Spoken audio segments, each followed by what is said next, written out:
Hey guys, welcome to the channel hello marketer. Tariffs వినే ఉంటారు, గత 2 నెలలుగా ట్రెండింగ్లో ఉన్న వర్డ్ ఇది. సో అసలుకి ఏంటిది టారిఫ్స్? అసలు ఎందుకని ఇంత ట్రెండింగ్ ఎందుకు అవుతుంది? అండ్ అలానే అసలు ఈ టారిఫ్స్ అనేది ఇంత ట్రెండ్ అవుతానికి కారణం ఎవరు? అసలు ఎందుకు అమెరికా అనేది టారిఫ్స్ని ఇప్పుడు సడన్గా ఇంక్రీజ్ చేసింది? సో దీని గురించి మనం ఈ వీడియోలో మొత్తం డిస్కస్ చేద్దాం. అలానే ఇట్లాంటి జియో పాలిటిక్స్ వీడియోస్ మీ ముందుకు తేవడానికి మేము ఎంతో కృషి చేస్తున్నాం. సో మీరు దానికోసం చిన్న ఒక సబ్స్క్రైబ్ చేసుకోండి, అలానే ఫాలో చేసుకోండి. మీ ఫ్రెండ్స్ ఎవరైతే ఈ ఇన్వెస్ట్మెంట్ మార్కెటింగ్ సైడ్ రావాలనుకుంటున్నారో వాళ్ళకి ఈ వీడియో షేర్ చేయండి. So let's start the video. అసలు టారిఫ్స్ అంటే ఏంటి? టారిఫ్స్ అంటే నథింగ్ బట్టే ట్యాక్స్. అసలు ఈ టారిఫ్ అనేది ఎందుకు వేస్తారంటే, ఇప్పుడు మనం ఒక ఏ అనే కంట్రీ నుండి ఒక బి అనే కంట్రీకి ఏదైనా కానీ ఒక గూడ్స్ అనేది ఇంపోర్ట్ కానీ ఎక్స్పోర్ట్ కానీ చేసినప్పుడు అక్కడ ఉన్న కస్టమ్స్ వాళ్ళు కొద్దిగా ట్యాక్సేషన్ అనేది వేస్తారు. సో ఆ ట్యాక్స్ విధించటమే టారిఫ్ అనేది. బట్ ఆ ట్యాక్స్ ఫిక్స్ చేసేది గవర్నమెంట్. సో వాళ్ళ చేతుల్లో ఉంటుంది. What are the reasons for tariffs? అసలు ఈ టారిఫ్స్ అనేది ఎందుకు ఇంపోజ్ చేయబడుతున్నాయి? సో నేను క్లియర్గా మీకు 3 పాయింట్స్లో చెప్తాను. ఫస్ట్ వచ్చేసి ట్రేడ్ డిఫెక్ట్, సెకండ్ వచ్చేసి లోకల్ ఇండస్ట్రియల్ డెవలప్మెంట్, థర్డ్ వచ్చేసి గవర్నమెంట్ రెవెన్యూ జనరేషన్. ఫస్ట్ చెప్పా కదా ట్రేడ్ డిఫెక్ట్. అసలు ఈ ట్రేడ్ డిఫెక్ట్ అంటే ఏంది? సపోజ్ ఇప్పుడు ఏ అనే కంట్రీ ఉంది, అలానే ఒక బి అనే కంట్రీ ఉంది. సో ఇప్పుడు ఏ అనే కంట్రీ ఏం చేసిద్ది అంటే, బి అనే కంట్రీలో ట్రేడ్ చేయడానికి కొంత గూడ్స్ ఇక్కడ నుండి అక్కడికి ఎక్స్పోర్ట్ చేస్తారు. ఇప్పుడు ఈ బి అనే కంట్రీ ఏ నుండి ఇంపోర్ట్ చేసుకునేది. సో ఇప్పుడు ఏంటంటే, సపోజ్ ఇప్పుడు ఏ అనే కంట్రీ ఒక $100 బిలియన్ గూడ్స్ అనేది ఎక్స్పోర్ట్ చేసింది బి అనే కంట్రీకి. అలానే ఇప్పుడు రెసిప్రోకల్గా బి అనే కంట్రీ కూడా ఏ అనే కంట్రీలో కూడా ట్రేడ్ చేసిద్ది కదా.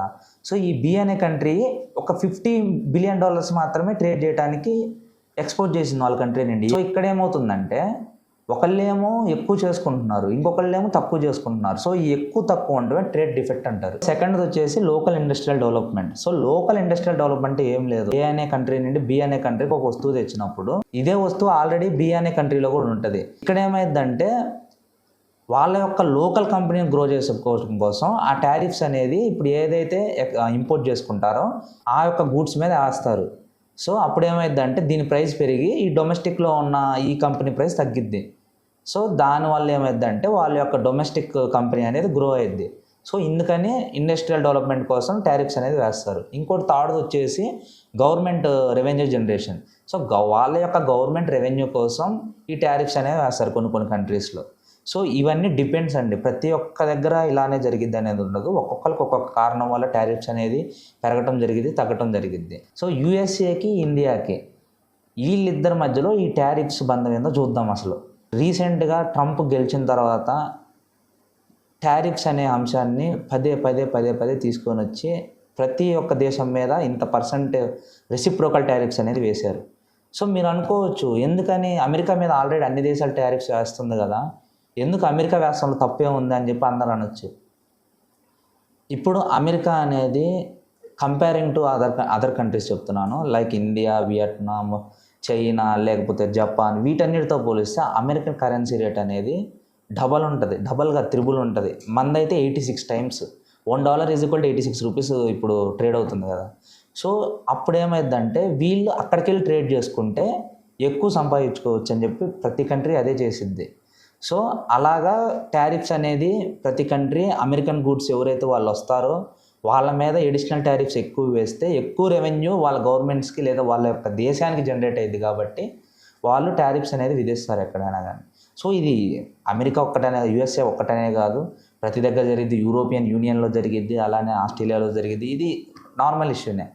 బట్ అమెరికా ఒక్కటే ఎందుకు ఇట్లా రెసిప్రోకల్ టారిఫ్స్ అని చెప్పి మీరు మా మీద వేస్తున్నారు, మేము మీ మీద వేస్తామని చెప్పి ఎందుకు వేసిందంటే, ఇప్పుడు ట్రంప్ ఒక పాలసీ వచ్చేసి America first policy. American first policy అంటే ఏం లేదండి, ఫస్ట్ అమెరికన్ డెవలప్ అవ్వాలా, ఫస్ట్ వాళ్ళ అమెరికా ఎవరైతే ఉన్నారో వాళ్ళ దేశంలో ఉన్న ప్రతి ఒక్కరు డెవలప్ అయిన తర్వాతే వేరే కంట్రీ డెవలప్ అవ్వాలి అనే పాలసీని ట్రంప్ ఫాలో అవుతాడు. సో దీనిలో వచ్చిందే ఈ టారిఫ్స్. ఈ టారిఫ్స్ అనేది వాళ్ళ యొక్క లోకల్ ఇండస్ట్రియల్ డెవలప్మెంట్ కోసం ఈ టారిఫ్స్ అనేది ఇప్పుడు అమలు చేశాడు. సో ఇప్పుడు నెంబర్స్లో మాట్లాడుకుందాం. సో ఇండియా వర్సెస్ యూఎస్లో మాట్లాడుకుందాం. సో ఇండియా ఏం చేసిందంటే 52% టారిఫ్స్ ఆల్రెడీ యూఎస్ మీద మనం ఆల్రెడీ ఇంపోజ్ చేస్తుంది. అండ్ దీంట్లో కరెన్సీ ఉంటుంది, అలానే అన్ని గూడ్స్ కరెన్సీ అన్నీ మిక్స్డ్ ఉంటుంది. సో వీళ్ళు ఏం చేశారంటే రెసిప్రోకల్గా ఇండియా మీద 26% వేశారు. సో ఇది ఇప్పుడు జరుగుతున్న మెయిన్ చర్చ. సో ఇప్పుడు coming to the other point. So ఈ 26% మనకి రెసిప్రోకల్ టారిఫ్ వేస్తాం వల్ల ఇండియాకి ఏమన్నా ఎఫెక్ట్ ఉంటుందా అంటే ఉంటుందండి ఖచ్చితంగా. సో ఏం ఎఫెక్ట్ ఉంటుందంటే, సపోజ్ ఇప్పుడు 26% ఎడిషనల్ టారిఫ్స్ మన మీద పడతాం, రెసిప్రోకల్ టారిఫ్స్ మన మీద పడటం వల్ల ఇప్పుడు మనోళ్ళు ఎవరైతే ఇప్పుడు మన కంపెనీస్ ఏమైతే ఉన్నాయో, ఎవరైతే అక్కడికి వెళ్ళి ఎక్స్పోర్ట్ చేసుకొని అక్కడ ట్రేడ్ చేస్తారో వాళ్ళకి అడిషనల్గా మనీ అనేది పడతాయి. సో ఆ మనీ అనేది ఎవరిదో కాదు, మన దేశంది. సో మన దేశంలో మనీ వాళ్ళకి అడిషనల్గా మనం కడతాం. సో అడిషనల్ కడతాం వల్ల ఆ ఒక బర్డెన్ ఎవరి మీద పడిద్ది అంటే మన దేశం మీద పడిద్ది. మన దేశం మీద పడుతుంది అంటే అది మన మీద పడుతున్నట్టే. మనం అంటే ఎవరు? మన ప్రజలే. సో మనం కట్టే ప్రతి రూపాయి కూడా మనమే, అంటే వాళ్ళు కట్టే ప్రతి రూపాయి కూడా మన మీద పడుతున్నట్టే. సో ఇప్పుడున్న ఇన్ఫ్లేషన్ రేటుకి ఇది అడిషనల్గా యాడ్ అయ్యి రెసిషన్ ఇంకా జరుగుతుంది. సో ఇది ఇంకా కొంచెం పెరిగే టైం ఎక్స్పాండ్ అయ్యే అవకాశం, ఇంకా పెరిగే అవకాశం ఉంది వీటి వల్ల. సో ఇలా ఎఫెక్ట్స్ అయితే ఉంటుంది. ఇలాగా ఇన్ఫ్లేషన్ రేట్ పెరగటం, అలానే రెసిషన్ ఇంకా ఎక్స్పాండ్ అవ్వటం, అలానే ఈ మన కరెన్సీ డిటోరియేషన్ ఇంకా అవ్వటం, ఏదైతే డాలర్ వాల్యూ ఇంకా పెరిగి మన ఇండియన్ కరెన్సీ వాల్యూ తగ్గే అవకాశాలు ఉంటాం. సో ఇవన్నీ నెగిటివ్ సైన్స్ ఈ టారిఫ్స్ వల్ల. సో ఇదిగా ఈ వీడియో అయితే, ఈ వీడియో నచ్చితే కనుక ఖచ్చితంగా సబ్స్క్రైబ్ చేసుకొని మీ ఫ్రెండ్స్ ఎవరైతే ఇన్వెస్టర్స్ కానీ మార్కెటింగ్లో కానీ ఎవరికైతే ఇంట్రెస్ట్ ఉందో ఖచ్చితంగా షేర్ చేయండి. జియో పొలిటికల్గా కానీ ఇలాంటి వీడియోస్ని మేము ముందుకు తేటానికి నేను మా ఫ్రెండ్స్ ఎంతో కష్టపడుతున్నాము. సో మీరు ఇచ్చే సబ్స్క్రైబ్ అనేది మాకు ఎంతో ఉపయోగంగా ఉంటుంది. సో మీరు సబ్స్క్రైబ్ చేయాల్సిందని కోరుతున్నాను. అండ్ అలానే ఇలాంటివి ఏమైనా వీడియోస్ సజెషన్స్ కానీ ఏమైనా మీరు చెప్పాలనుకుంటే కామెంట్ సెక్షన్లో ఇవ్వచ్చు. మీకు ఎటువంటి మార్కెటింగ్గా కానీ, లేకపోతే జియో పొలిటికల్గా కానీ, ఇన్వెస్ట్మెంట్గా కానీ, లేదంటే స్టాక్ మార్కెట్ పరంగా కానీ, ఎటువంటి వీటిలో ఏ పరంగా అయినా కానీ మీరు దాంట్లో కామెంట్ చేస్తే నేను దాని మీద వీడియో చేయడానికి ప్రయత్నిస్తాను. So thank you guys, see you in the next video.